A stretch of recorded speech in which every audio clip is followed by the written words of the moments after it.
Lucas, so what's happening here? The U.S. Marshals are planning to sell the seized Bitcoin that they got from the Silk Road. Well, that's my conjecture. Good morning, Grant. Good morning, Rusty. Good morning, everyone.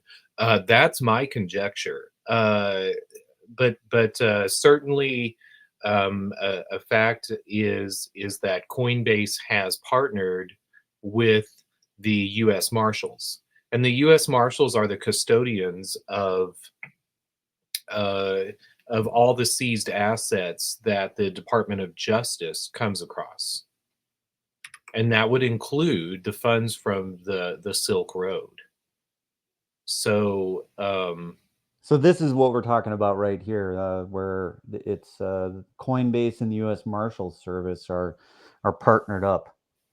yes, So what's interesting about the U.S. government and the Biden administration and some other individuals and institutions working with Coinbase is being sued for operating an illegal securities market. Is that accurate? I mean, as far as what I've seen, there's an existing enforcement action against Coinbase, yet somehow it seems almost every agency and department in the government is working with Coinbase.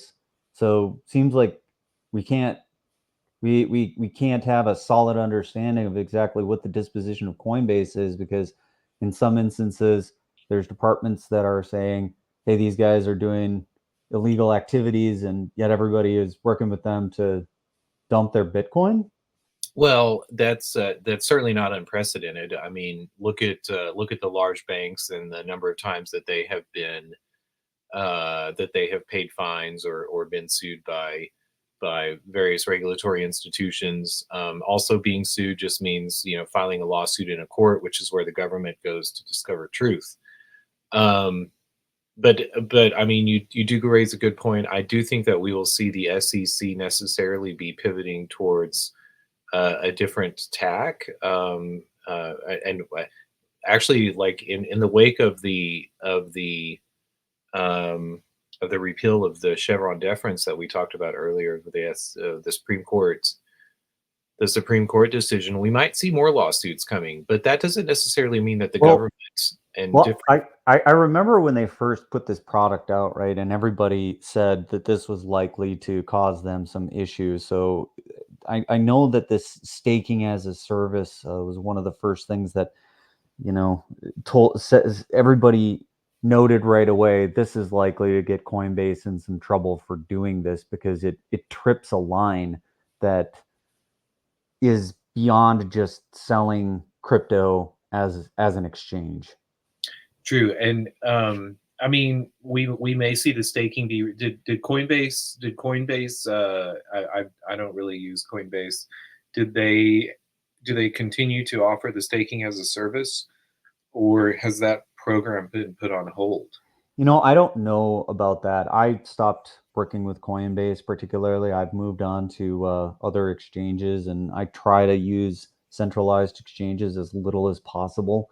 Sometimes it's the most expedient way to dispose of USD as appropriate, but yeah, I don't know if Coinbase is still doing it or not. I guess we could sleuth it out a bit here. Well, I'm I'm not sure what's going on there, but regardless, it's certainly not. We talked about Germany and Germany selling its Bitcoin last week or maybe the week before, which Germany continues to sell. I think they sold several million Bitcoin again this morning. I saw in another tweet, so they have just been selling off 8 Bitcoin or so every day, or I'm not sure the numbers, but they've been selling their Bitcoin off. Isn't that kind of a fantastically silly number? Did you say eight? Like, like less than 10? Is that the right number? No, Eight? I don't think that's the right number. There was an 8 in it. I'm not going to go find the tweet, but Coinbase, I saw it on my feed on X earlier today, but I didn't pay that much attention. Um, I mean, just suffice it to say, Germany is selling their Bitcoin. We had a discussion about why some nation states might be selling Bitcoin, while we see other nation states like El Salvador and Kazakhstan, hoarding or buying Bitcoin. And I had mentioned that we would probably see the United States make moves to start selling its bag of Bitcoin, which I don't know if you have any pie charts with the what do you got there? Any pie charts with the that's Costa Rica. What is Costa Rica doing? Well, I just since you were talking about there are other nation states like El Salvador that are starting to embrace Bitcoin, I remembered seeing this post and I thought, gosh, I had to pull that up because we're talking about the disparity here. So we've got first world countries like Germany and the United States dumping their Bitcoin bag, and then we've got places in Central America like Costa Rica and El Salvador, embracing crypto and Bitcoin. So this one was interesting because I saw that there was over 380 businesses that were accepting Bitcoin in Costa Rica. So here we go. Here's another example of the nation state. So anytime you say something, I'm just going to try and throw facts on the screen as you're talking and just kind of pull things up so that if everybody hasn't seen this stuff, they can stay abreast of what's going on. Absolutely. Well, very very interesting. And I'm uh, I think we will continue to see, and yay for Costa Rica for having places to use Bitcoin, like El Salvador. Uh, I think we will see more of the there are different aspects, and even in the letters of CBDC or electronic currency. So in some ways you see like a maybe an electronics payments revolution in some of these global South countries. But um, I Yeah, so I think I found a bit more detail on what you were just referencing about the German government selling off some more of their. Oh Let me yeah, seven see. thousand Bitcoin, not eight Bitcoin. Yeah. I think it was it eight, no 454 million. Is that to date? No, in the last day. Wow. Um, Well, this tweet just came out in like the last 5 minutes, so kind of breaking news there. This guy reporting on it. yeah, well, and it's I mean, Germany is selling off Bitcoin every morning. Like they wake up and they grab 7,000 more Bitcoin and they go put them on an exchange to be sold. But shockingly, Bitcoin is sort of just like riding it out. The price isn't really going down, so this seems to be like a wealth transfer from the people who kind of understand what Bitcoin is going to be in the individuals or nation states who do not understand what Bitcoin is going to be. So somebody's going to end up being wrong here. I can't wait to find out. Well, so oh man, I just you made me think of never mind. Um, if um, three people can all be right and all be wrong at the same time, Grant. Um, um, People can be right and I'll be wrong. I can't wait to unpack that one. well, I was thinking of Fiddler on the Roof. Topol at the opening of the movie Fiddler on the Roof. Some guy comes to Topol and he tells him his story and he says, "You're right," and another guy says that's well, and he adds to the story, and Topol looks at him and says, "You're right too." And then somebody says to Topol, "If he's right and he's right, how can they both be right?" And Topol looks at him and says, "You're right too." Nice. So, but yeah, we different time windows here, and who knows what the Bitcoin will be. I think we will see countries who are trying to stabilize, or even smaller countries like use the Bitcoin more. But Germany has a large economic sector, lots to lean on with regards to production. Um, Maybe they need to be holding rubles more so than Bitcoin because that's where they get their gas from. I don't know. That's a different conversation. Oh my God. This is another interesting one that I Javier Malay. What is he saying here? well he's saying, hey, we're going to go to zero issuance. That they're going to stop printing. Um, well, it might be interesting if Javier Milei like actually gets to privatizing the Argentine peso, or getting out of the business of printing any money whatsoever.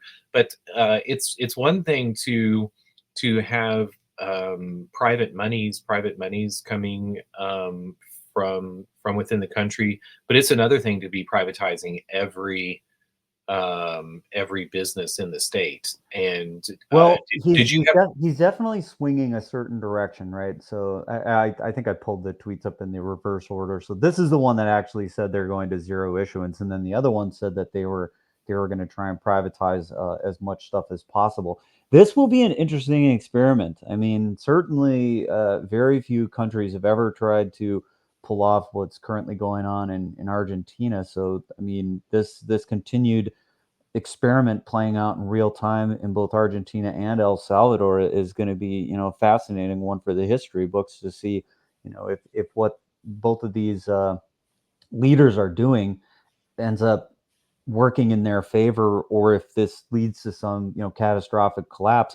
I'm on the side of that this will be interesting to see it play out. I think El Salvador is probably on the right path. They're doing all kinds of things to combat corruption, and I've seen things where their leader was speaking, and he said, how did you fix all this stuff? And he said, well, we rounded up the corrupt individuals and the people who were causing the issues, and they're all in jail now. So we're trying to clear the swamp and then put us on hard money. As far as what Argentina's doing, I mean, they certainly have had problems with managing their country, and inflation issues that they've had for a significant amount of time. And so, what he's trying to do to rein it in, we'll see if he's successful at it. Well, so Nayib Bukele is the president of El Salvador, and I think that he has stumbled into like understanding that political stability, fairness, safety is to me what is actually behind the success of El Salvador, not the Bitcoin. And using the Bitcoin as a financial instrument, or whatever, using it for money in El Salvador is working for now. But if they continue to have a stable, safe society, then they are not going to. It doesn't necessarily mean that they will need the Bitcoin. And I think that putting crypto in front of that foot, or any type of money in front of that, misunderstands money. I go back to Jerome Powell in the Senate banking hearing that they had, maybe 2 months ago, and the senators were so worried about inflation and what the Federal Reserve was doing with regards to that. Jerome Powell kept telling them, you guys are the one who are printing debt, and that may be well and good, but integrity is what backs the United States dollar. And he repeated that over and over and over. All these different senators get their 5 minutes and ask him a question, and he would say, integrity is what backs the dollar. And I mean, notice also, I don't know if you saw in the Twitter feed today, but Iran has. I saw that Iran is doing oil deals with somebody outside of United States sanctions. I forget who it was with, but going to Malay and the situation in Argentina. They've had massive inflation for quite some time, and we've also commented that the interest rate, the benchmark interest rate at their central bank in January was 133%. Oh, Wait, Turkey. is it this one? Is it the? Yep, Turkey and Iran. So now, correct me if I'm wrong here, but Turkey is an EU member, Mm, or are they not yet? I I know don't. that they've been trying. I mean, it's one search away. I think that they are an EU member, but there's the Eurozone. I don't know if they're in the Schengen area. Um, um, I think that's a no. I believe they are not. So if they would have done this and been a member of the EU, then they probably would have been really in trouble. This may actually hurt their their application, I think. I mean, can't imagine that doing oil deals with a sanctioned country is going to endear them to the EU. Yeah, it's still it's been in the European the European Economic Community, which like led into the EU, but they're not a full member of the EU. And Whatever. also, I think Turkey's currency has had like significant problems here. Like, aren't Oh, they? absolutely. Yeah. Erdogan has been printing um, printing money as fast as the United States there. But Turkey again, going to like the real backing of money. Turkey is a regional powerhouse, like the North African countries, Mediterranean countries, and some of the Balkan countries. Like they all revolve around Turkey. Turkey is the, I don't know, hegemonic leader in that region, and the United States, like reliance on sanctions, that Turkey and Iran are ignoring United States sanctions, shows us what everybody else is doing. This is bad news for the United States with regards to our proxy war with Russia through the Ukraine. Um, as if we this is the problem of using sanctions with money, and one of the great limitations on money. Money is not a stick that you can paddle your neighbors with. It's a carrot. It's a piece of cake that you can give out, but it does not work well as a tool of punishment. And the United States has not understood this, and especially it doesn't work as a tool of punishment to withhold it whenever to keep things going in your own country. You're having to print so much debt to pass the stick around the world. Um, anyway, we were talking about Argentina earlier too. Argentina has had inflation for quite some time. 133% in interest rate at the central bank back in January.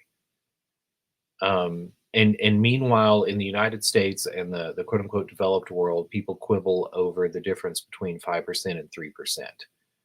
So Malay has taken some unprecedented steps towards curbing inflation in Argentina. But meanwhile, he privatizes all the different sectors in Argentina, cuts deals with Elon and Tesla with regards to the sale of lithium. Did you see that there was a coup in Bolivia last Friday, or an attempted coup in Bolivia last Friday? I did see that. I am curious if that is somehow tied to the US. I know we overthrow lots of countries. I would say if not tied to the United States, tied to the global to global corporations and the desire of the United States and developed countries to have lithium for batteries, because the remarks of the president of Bolivia after that coup, he said this was certainly about lithium and the lithium contract that we are in the middle of negotiating. So um, the United States should be more aware of that. We also Josh Hawley, senator from I believe Missouri, earlier this year in a congressional meeting with Deb Haaland and the Department of oh what and Deb Haaland's the department head of, and is it the EPA? Is she the head of the EPA or the Department of the Interior? Either way, they had a conversation about. They had a conversation about. She's the Secretary of the Interior. About blue collar jobs in America, and Deb Haaland said we have 1.9 jobs per person in America, and Josh Hawley said, his response was, a job at McDonald's is not the same as a blue collar like mining job or Let's stay on lithium for just a second. So you mentioned Bolivia and lithium. I I saw this and it really caught my eye when it happened. So if you look, there's that US reserve. So I don't know, somehow again the US just keeps lucking out and just has access to whatever, is needed. And then I saw this come across my feed not that long ago where, they're talking about the lithium that they found in Pennsylvania. But I don't know, like, what the process is. Like, it sounds like this is related to fracking in some way, and I don't. I saw this and I was like, God, the U.S. just keeps lucking out. I guess we've got lithium to spare as well. Well, we have lots of resources. The United States is a massive country, and Yes, it's so big that you can't even explain to people who don't live here how big this country is. well, and going back to the discussion that Josh Hawley had with Deb Haaland, I really wish that he had been. I'm not a Josh Hawley, so kind of grates on my nerves sometimes. He's a little bit of anyway. I wish that he had reined in his temper and led with a discussion with the Biden administration, the Department of Interior, if it's truly their goal to have ecologically sensitive extraction of rare earth minerals, then the best way for us to be making sure that they're done to our level of expectation for taking care of the world is to be doing it ourselves and exporting it to countries, China, Africa, and South America, because it's cheaper there, and because they have smaller populations and governments that we can manipulate, is not a recipe for caring for the world. And and not only that, a job in McDonald's or in the service industry is not the same as creating something or caring for the forest, doing something in the world that requires sweat and hands and et cetera, et cetera. And I think that's something that we have seen with regards to the ennui of the millennials in America and even Generation X. It is not the same thing to be in the service industry as to have an economy rooted in blue collar creation of things. And 3D printing also didn't fix it. So I mean, maybe it added something to it. I know you use 3D printing, but there was this whole talk about the maker class, the creator class, whenever 3D printers came out. But Well, I think 3D printing is a really interesting technology and skill set. So it's deeply rooted in 3D modeling and the ability to do rapid prototyping. I don't know that the plastic 3D printers are the end of the story.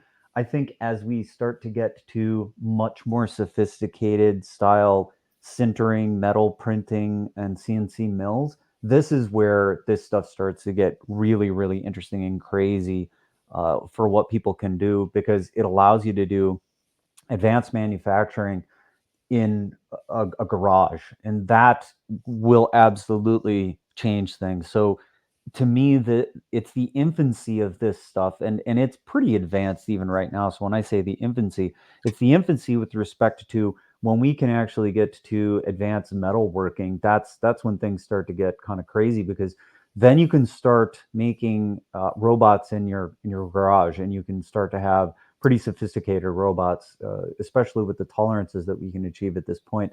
So I think it's something that will change everything, and the plastic is just making toys right now. But it's certainly putting the skills into the hands of the individuals that will start to change things. Because if you want to make a good 3D print, you have to learn all kinds of things about like how the plate works, how the materials work, how to do the modeling of the 3D thing that you're trying to print, the CAD. All of that stuff comes together in the set of skills that you have to be good at this kind of stuff.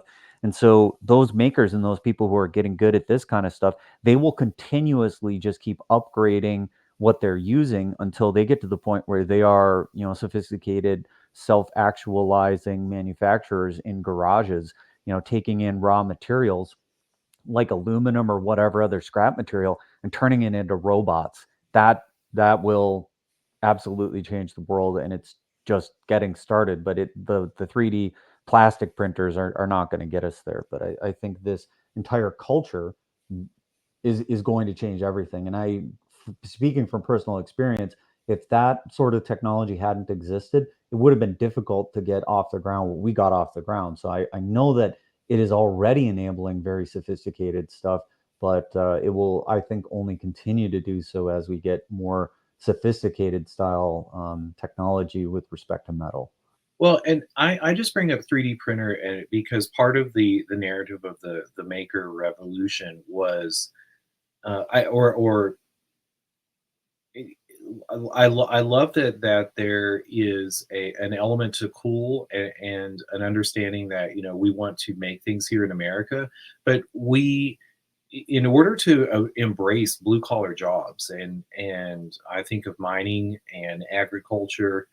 Uh, I think that we also need politicians that understand that people actually want to work.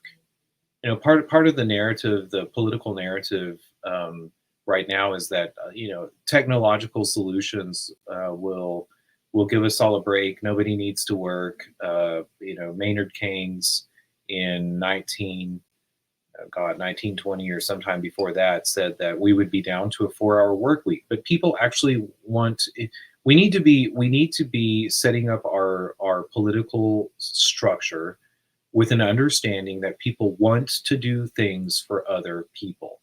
And this notion that technology is going to make everything easier so you can do everything yourself and you're going to be insulated from the rest of society is a recipe for mental anguish, because we are mammals, we are herd animals, we require the interaction with other people. So that's the problem that I had with that narrative of the maker revolution. Well, Um, let's talk about Peter Thiel for a minute, because I want to make sure that we give each of our topics. This one didn't even make our list, so we kind of got ourselves here in a kind of roundabout way. But what were you thinking about Peter Thiel? Because I know you brought that up this morning as something you was on your mind. Was there a specific tweet that caught your eye, or was he saying something? What's going on with Peter Thiel? well, last week there was a Chautauqua-esque discussion of ideas in Aspen, Colorado. It's summertime in Aspen. Aspen's at 8,000 feet. It's a good time to have people there, and they have all these symposiums through Aspen throughout the year. And they had a bunch of speakers in Aspen for last week. And Peter Thiel must have. I don't know where he fell in that lineup. Probably a keynote speaker. I saw Larry Fink was also there. Oh, do you know what Chautauqua is? I was just pulling it up just to make sure everybody knows what the heck we're talking about. So did I spell it right? Did I get it Yep, right? that's Chautauqua. Yeah, when TED Okay, Talks. but wait now. So there is something going on in Aspen. So I'd like to get that on the screen too. So like, what was the Aspen thing? Aspen, it's the Aspen Ideas Festival. Yeah, Chautauqua used to be a speaking engagement. Like, think of Mark Twain going around the United States and everyone running to the local auditorium um, to hear the likes of Mark Twain or Nikola Tesla or Albert Einstein or other. It's we love ideas. We love to one up people at cocktail parties in the United States. So Aspen Ideas is an ideas festival at Chautauqua that Aspen, Colorado held last week. So Okay, and Peter Thiel's there, and he's saying something. So what was he talking about? yeah, Larry Fink was there too. Stephen Greenblatt was there. Do you know who Stephen Greenblatt is, by the way? I put a link to. He wrote one of my favorite books, The Swerve. And sometimes we recommend books here. I thought it was a good chance to mention Stephen Greenblatt. I'll probably try to find what he spoke about There it is. The Swerve with Stephen Greenblatt. Great book. Great book. But yeah, Larry Fink was there too. But Peter Thiel had a conversation about Bitcoin, or in his interview, in his conversation, he talked about Bitcoin, and the interviewer asked him what he thinks about Bitcoin. What does he hold Bitcoin? And he said that he doesn't. That he doesn't really hold Bitcoin, and that he doesn't think that the price will go much higher than it is now. He said something about he thought that the ETFs had pumped Bitcoin for a little bit, but he didn't see much rise for that in the future. So, yep, there's Mr. Thiel. Is that him talking at the festival? I think so. I listened to it, so I didn't. Yeah, it says Peter Thiel at the Aspen Ideas Festival. So. I did send you a link, also a YouTube link of the, over in our private chat. If you want to pull that up, and we could listen to him if we want to devote time to that, to his comments, or we can just, I've summed them up, hopefully with fidelity. Well, okay, so let's unpack that a little bit. So I saw a clip that said Peter Thiel said he didn't have enough Bitcoin because he didn't buy it when he should have, and then he sold it, and then he said a bunch of other things. I didn't get a sense that it was a coherent Go ahead. Response to Bitcoin. Let's go ahead and play it then, because he did say that, but that was just an aside, because the aside, I think what he was getting at there was he didn't have. All right, let's listen to the clip. So let's just play it then. So I'll get it. It's only 1 minute. All right, I got to remind myself of exactly how I got to do this. So I think what I got to do is settings, I go audio, echo thing, and then come back here, and we can.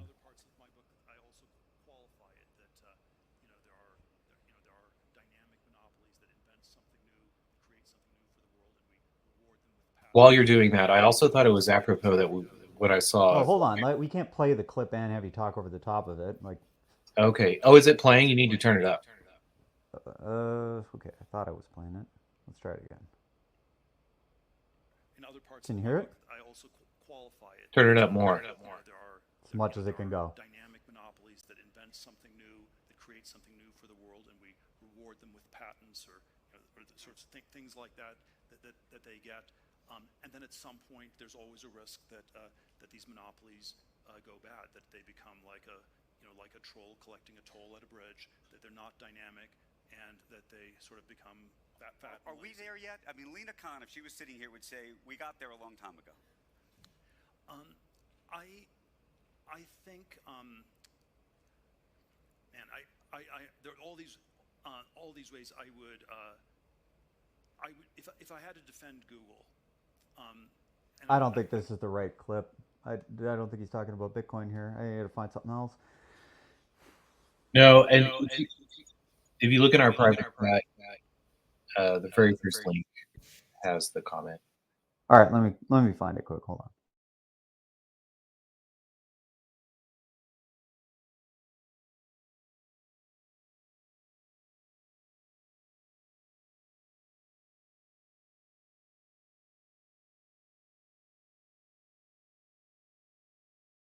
Nope, just give it to me again. Oh wait, is it the YouTube link? Maybe it's the YouTube link.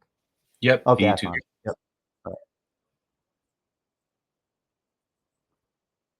right. Apologize for everybody. We're going to take a second to get this pulled up.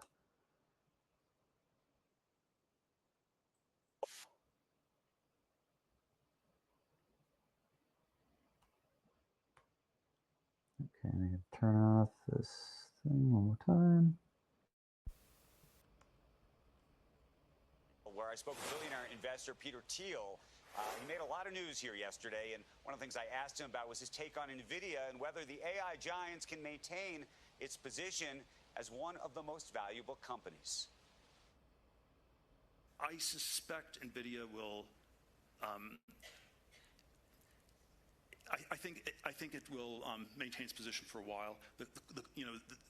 I think the game theory on it is something like all the big tech companies are going to start to try to design their own AI chips so they don't have to do the 10x markup to NVIDIA. And then how hard is it for them to do it? How long will it take? If they all do it, then the chips become a commodity and nobody makes money in chips. I also asked Thiel about TikTok, given his early investment in Facebook, and whether he thinks that TikTok is a national security threat. We are incompetent and slow and bureaucratic, and we will never get our act together in dealing with the problems of China until the day they invade Taiwan, and then it will be shut down within 24 hours.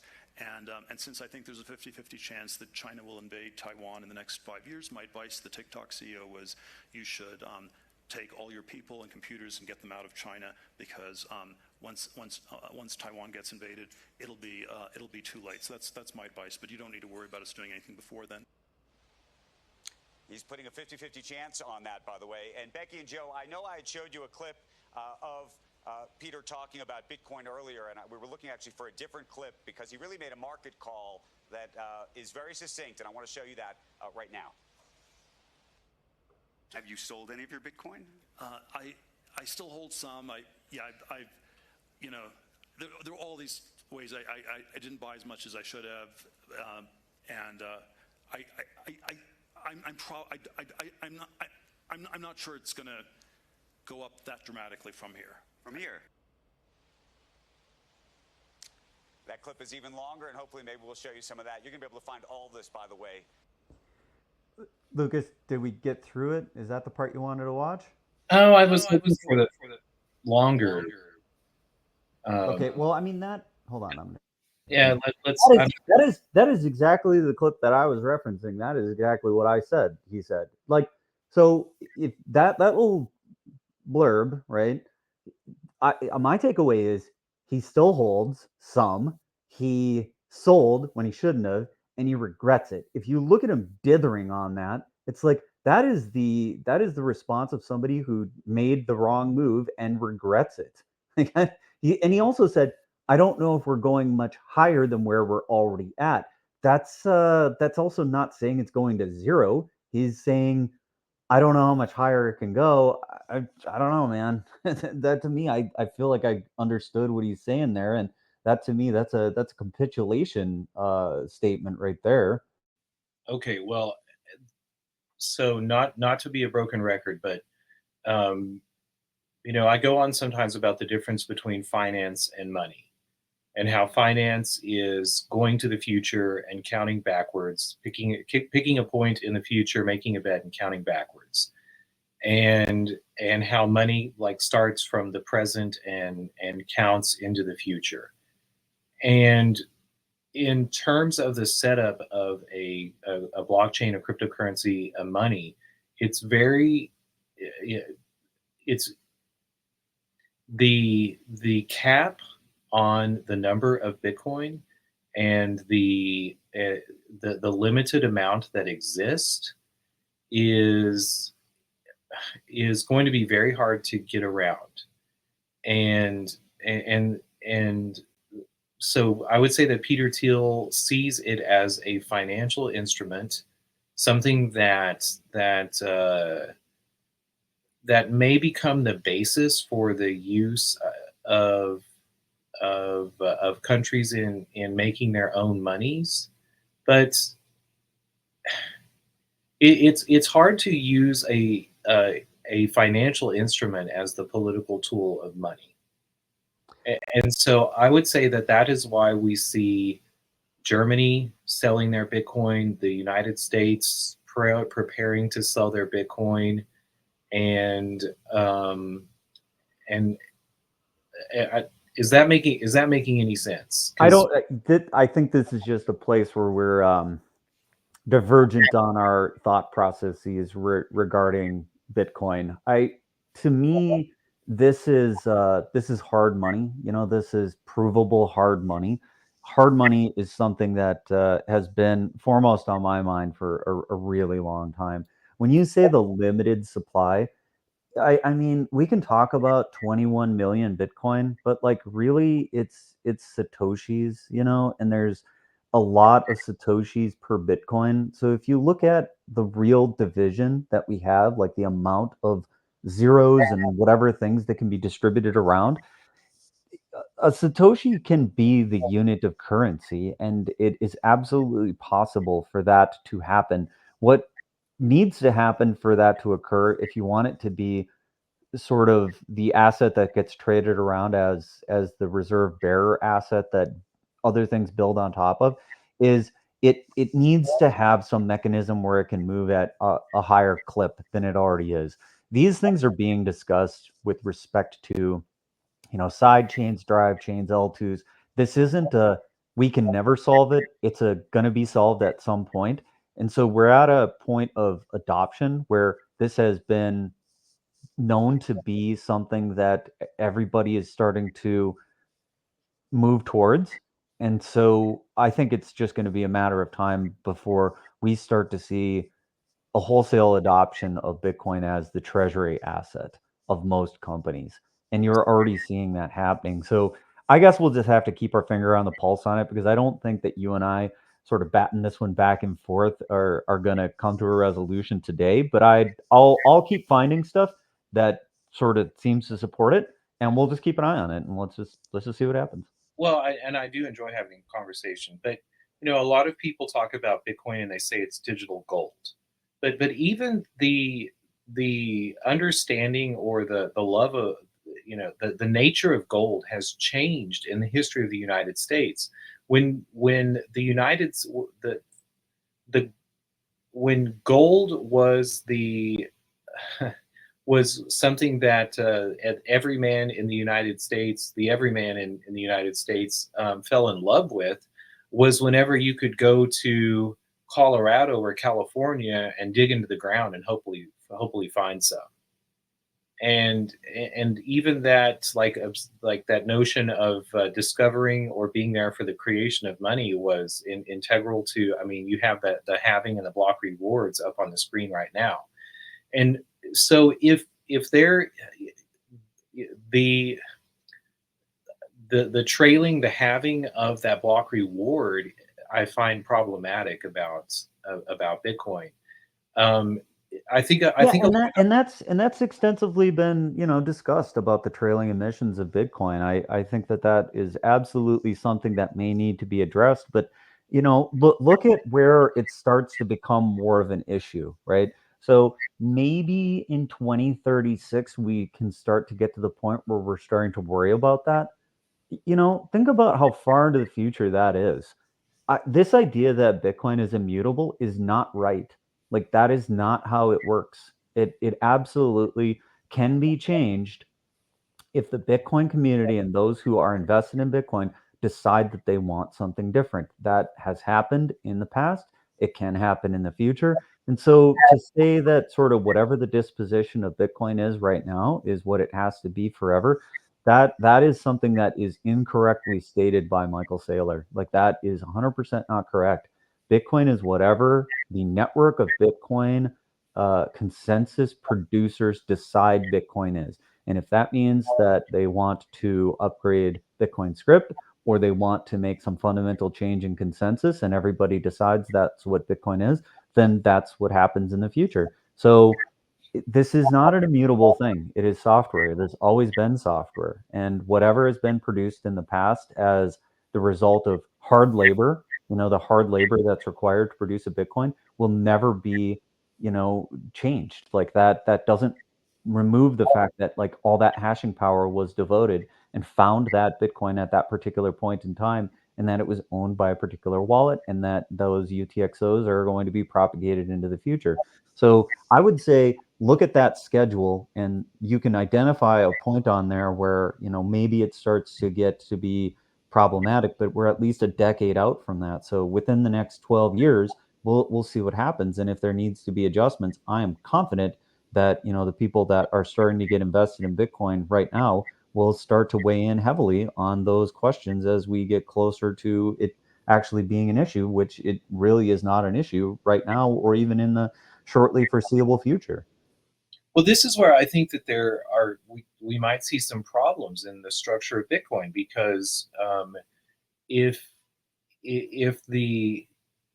if those decisions are made by people who have a lot of Bitcoin, they are going They're to. not made by people who have a lot of Bitcoin. That's not how Bitcoin works. It's made by people who have hashing power, who are running the network. It is not by the people who have Bitcoin. That's not how it works. Well, I see in other reports things like J.P. Morgan owns 90% of the miners that are hashing Bitcoin. So That's not accurate. okay, well, JP Morgan does not own 90% of the hashing power of the Bitcoin network. maybe that was leading into ordinals, but this is No, it wasn't that either. that's that's just not how it works. That this is JP Morgan does not own 90% of the mining capacity of Bitcoin. Okay. Well, I still worry about Bitcoin because the mining of it is so expensive. Maybe if we see more people who are just like generating lottery tickets. When you say it's expensive, the two things that go into the cost of Bitcoin mining are the actual cost of the equipment and the cost of electricity. Electricity being, I would say, probably more dominant in the longer run is the cost of electricity. A lot of Bitcoin mining is currently being done with free or waste energy. That's just the trend. It had to be that way because there was an inflection point where Bitcoin priced itself out of the standard market. It was when Bitcoin ceased to be something you could do in your garage and started to be something that you had to do with waste energy or energy that was existing in a place on the earth in abundance. And there are certain places on this planet where the energy capacity output of the planet is just not capturable in any reasonable way. That includes methane leaks and other types of places where there's waste energy, or you have the ability to use waste heat as the primary thing that you want as an industrial byproduct. And that's been the trend in Bitcoin mining for a pretty substantial amount of time. So it's just not the case that we're burning up the world's energy and coal to produce Bitcoin. Like that hasn't made sense in a really long time, and that's been a narrative that's been pretty obviously dispelled when you start to look at the underpinnings of how the Bitcoin network works. Well, but if you're in areas and the large number of areas in the world that don't have energy to an excess of energy, then what is attractive about Bitcoin? Well, then you're just not participating in block production. But all the other things that make Bitcoin desirable, right? Its ability to self-custody, its auditability, it's the hard money aspect of it. None of those things go away just because you can't produce the blocks yourself. Like participating in consensus is a very important and good thing for Bitcoin, the fact that it's peer-to-peer and that anybody can participate in it. But just because certain parts of the globe are unable to do so profitably does not mean that you can't do something like what we've referenced with respect to bidax. Bidax is something that you can run off a solar panel. You're not going to get a ton of hashing power off of it, but you can absolutely throw that thing on the roof of your house, and you're participating in the consensus, and you're doing so ostensibly for free, like at zero cost to you, because it can run off a solar panel. Again, it's not producing a ton of hashing power, but you can absolutely participate in the consensus network with something like that, and it has zero cost to you other than the purchase of the equipment, which at some point you'd be free and clear on. But even if you don't, like $100 investment, and you're participating in the decentralized block production of the network. Well, and I told you when you showed me BitX, I thought it was the best news that I had ever seen for Bitcoin. So maybe I'll turn out to be wrong, but let's talk about Chia with regards to that, because Chia did some things that I thought were profoundly different. Part of because Bitcoin has also faced the problem of financialization, and everyone being concerned about what the price of being able to sell Bitcoin is, um, rather than what the cost of the energy and the cost of the production and the cost of maintaining um, the network is. And Chia did some things that were interesting uh, in trying to, I don't know, ameliorate that problem, because CNI, Chia National Incorporated, was going to have an IPO, and going to have a traditional way to invest in something that was making money off of the actual use of the blockchain. So you told me some things about XCH at $25 that we were seeing across the Chia community. Can you do you want to go into what we're seeing there now?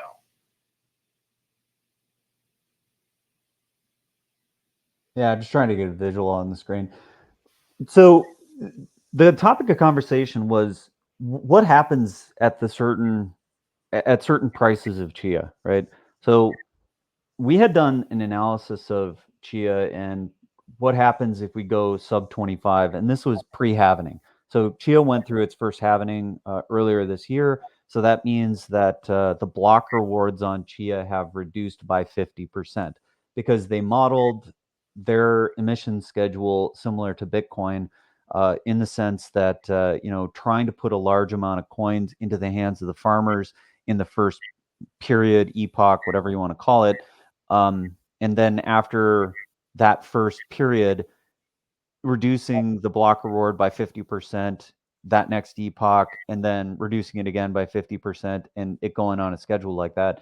And with that kind of a schedule, the majority of the coins are produced, I'd say, within the first 3 epochs, which if we go back to the Bitcoin schedule, just so we can kind of see it here, you can see that that first schedule was 50, and then 25, and then 12.5, and then 6.25. I think by that fourth epoch, uh, if I remember the numbers correctly, 97% of all Bitcoin that would ever be produced has been produced at the end of that 2020 period. So when at the beginning of 2024 here, we went through the Bitcoin halvening, we will have produced 97% of all Bitcoin that will ever be created according to the schedule. And Chia is on a similar type thing. So during this first period with Chia, and what's been going on with the price after we went through that first halvening, prior to that halvening, so in the first period, if we would have been sub 25 at 12 and a half cents electrical cost, it makes Chia almost unprofitable to mine. And this was before we started having GPUs in the mix. So if you introduce a GPU into your Chia farm and you're running that, you will have gotten a better compression ratio. You'll have gotten a better, space capacity trade-off, but you will have done so at an electrical cost. So if your electricity cost is something like 12 and a half cents per kilowatt hour, which in a lot of places in the decentralized, first world where we're seeing a lot of this, decentralized mining happening, you rapidly come to a point where it doesn't look like it makes any sense to do it, especially at scale. So if you're not getting some sort of a free energy deal, or if you're not getting a cheap energy deal, then Chia's decentralization starts to crack if you're at sub 25. So after the halvening, that price would have been $50. So post halvening being at $22, that's that's a tough price to be at if you're having to sell Chia to pay for your operations. It's different if you're just investing in Chia and you're just camping on the coins. But if you have to sell your coins to support your operations, it's almost getting to the point where you cannot even support your operations on the coins that are being generated at $22. Well, and this, uh, by the way, the quote I mentioned Mark Twain earlier when we talked about Chautauqua. That is a Mark Twain quote. The reports of my death are greatly exaggerated. I don't know. I don't know if you knew that, but I like how he keeps popping up. The it's interesting that we have this notion that that's like supporting the consensus of a blockchain is going to make us money. Well, I mean, you're getting paid to do a service, right? So it's like a fee for service. You can think about it like that. Well, Somebody's got to run those computers. Somebody's got to have those hard drives. Somebody's got to have that hashing power. Without that stuff, you don't have a blockchain. So you got to ask yourself, why would I do something for nothing? Like, what's the best way to incentivize somebody to do something? You pay them to do it. So if you don't have some sort of a payment system built in, then you're relying on the altruistic nature of humanity to do something. well, but I mean, people are often altruistic. That there's just this is why again I think that it's very important for Chia to or maybe it doesn't even matter that they like fight the compression that's going on with GPUs, because if the price of XCH goes lower, I think there's a great number of people who will contribute in small ways to the support of the network, because they can do so fairly inexpensively to themselves. You can do that at a very small scale for sure. Like, if I think about the amount of electricity that my tiny little farm is using, I didn't shut that off. Like, that's not off. But if you think about something like a 1.5 petabyte or 2 petabyte farm, that is using a significant amount of electricity, like a non insignificant amount of electricity. You can count it up. So it's the number of drives times 8 to 10 watts, and that's how much you're dumping into that operation. And if you're doing that on a coin price that's just continuously going down, um, there's a point at which you're like, well, you should probably just buy the coins, like shut this thing off and do that. And at that point, that's when you would start to see net space erosion, when the price is too low and it just doesn't make sense to keep the big farms on anymore. That's when you might not see, the Nakamoto coefficient drop. You might not see other types of things occur, but you will absolutely see net space drop, and you might just start see cascading dump of the coin. You might start seeing people who are now saying, well, not only am I going to get out of this farming business, this consensus production business, but then I'm also going to try and dump all the underlying equipment. So if you see those two things start to occur with any regularity, that you see coins getting dumped and you start to see farms getting dumped, that's not a good sign for the blockchain. Well, but I don't know about that, because I think about, say, maybe agriculture. If Do we have the narrative that we want to see big corporate farms across the world, or do A we 1 petabyte farm is not a big corporate farm. That is something you could operate in your garage. Like, just to well, put a physical space constraint on that, it's like if you were to get your dining room table and put hard drives on it, you could stack hard drives on your table and it wouldn't stack to the ceiling. It would sort of fill the table with some, height, but it wouldn't be that high, and it also wouldn't damage your table with the amount of weight that you put on it.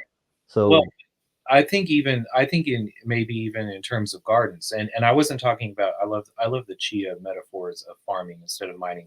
I was talking about like real agriculture.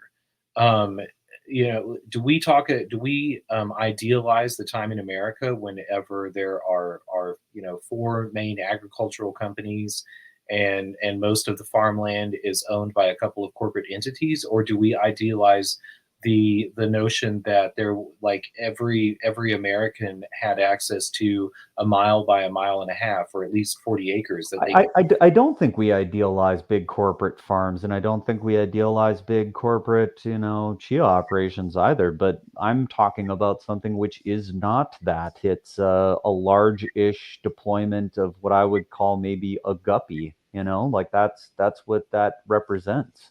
Well, but I think in the if we're focused on the price of XCH supporting the farming operation, then the that is idealizing a corporate farming operation. Hold on, Lucas. What I'm talking about is you have real costs, okay?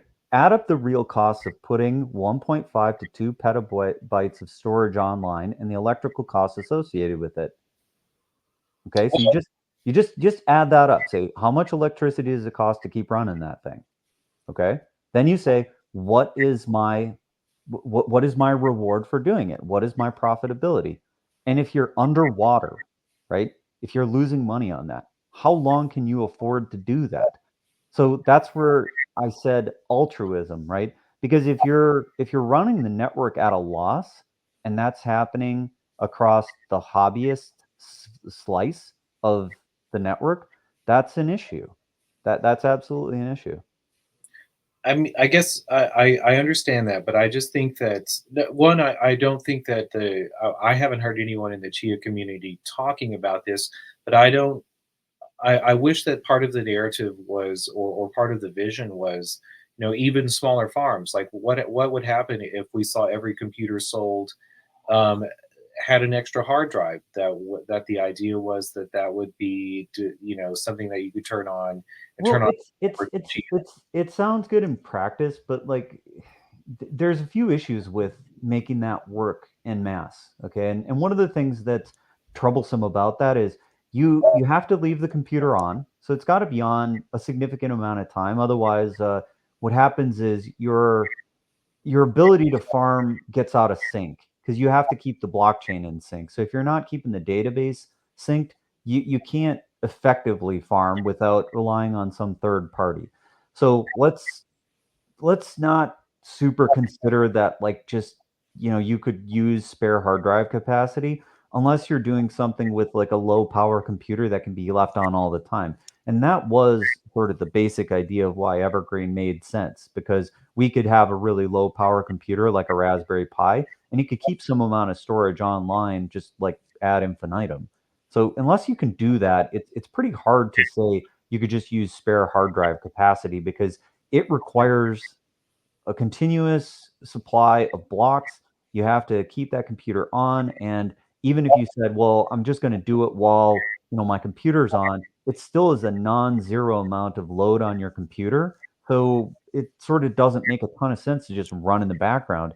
And none of the Chia software has been optimized to just be a background process that's just barely grazing your hard drive, especially with the rise of compression. Like with the old school plots, yeah, maybe it could have put a tiny load on your computer, but it was never optimized to do that. So it doesn't take an insignificant amount of resources on your computer to the point where you wouldn't notice it. And it hasn't been optimized for that capacity either.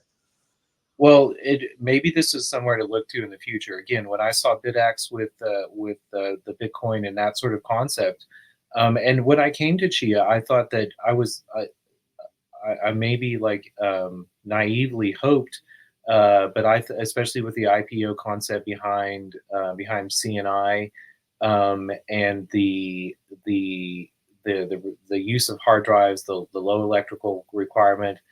And not only that, but the ability to, I mean, when I first came to Chia, what, 2 years ago, year and a half ago, I don't even know anymore. I remember seeing that somebody was running a Chia node on a 2008 MacBook Pro. You can do that. You can do it on a small computer. You can absolutely do it on a smallish computer. But what I'm saying is, let's say you've got some laptop computer, a MacBook Air, right? On a MacBook Air, you might have some amount of drive capacity. Let's say I don't know, like maybe you have a half a terabyte or you've got a terabyte, right? The amount of storage that you've got is insignificant to what you need to produce any kind of reasonable amount of rewards.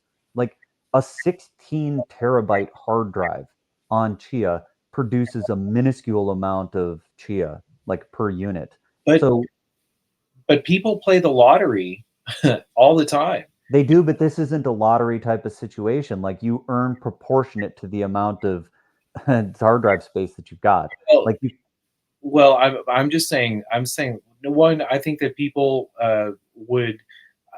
I think that there's a lot to being part of a community. There are aspects of psychology that make like the whole uh, like win loss computation moot, because at a smaller level, I think that people would want to play just for the fun, and regardless of the price of XEH, um, would at some level be contributing, playing in the network, for the mere chance of winning. Like okay, but Lucas, let's talk about what it means to get a block reward on Chia right now.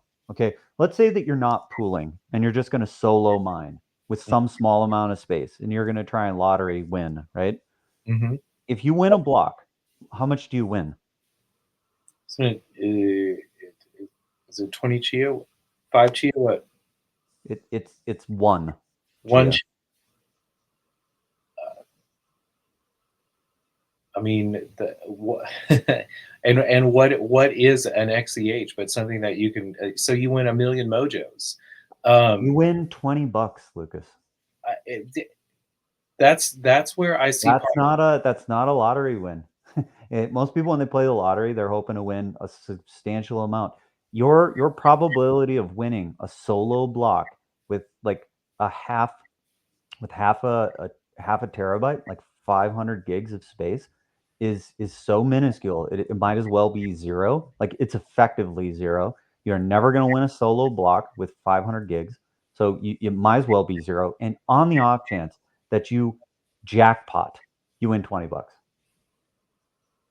but again, I think that the focus on like the dollar value of that is the wrong place to be looking. I'm not trying to neg Chia here, but I'm just saying the way you're setting it up is I don't know that I'm following what you're saying. So I might be missing the nuance to it because usually we're in accord, like a lot of the times we talk about things, but like I'm just trying to talk in the pure tokenomics sense of the world, right? And in the tokenomics sense of the world and in the world of like profitability per unit on trying to do something, right? Like there are support levels that are important to look at, and I think that's the only real thing that I was trying to point out with the price of Chia, right? I'm not trying to neg the coin. I like Chia a lot, and in fact so much so that like we keep bringing people on to talk about it. So not in any way am I saying like that this isn't an interesting chain or that it isn't doing very interesting things or that we aren't very excited about the chain and its future, but at the current price it's fallen below a support level, and it's the reality of the situation. So that's all I'm trying to point out. So it's not about whether you can altruistically do this thing or whatever, but like if you're at a sufficient size and you have a significant amount of cost input per month, then at some point you look at that balance sheet and you say, okay, if this thing's costing me X dollars to operate each month and it's bringing in X dollars, and that imbalance starts to get really high, then you capitulate and turn the thing off.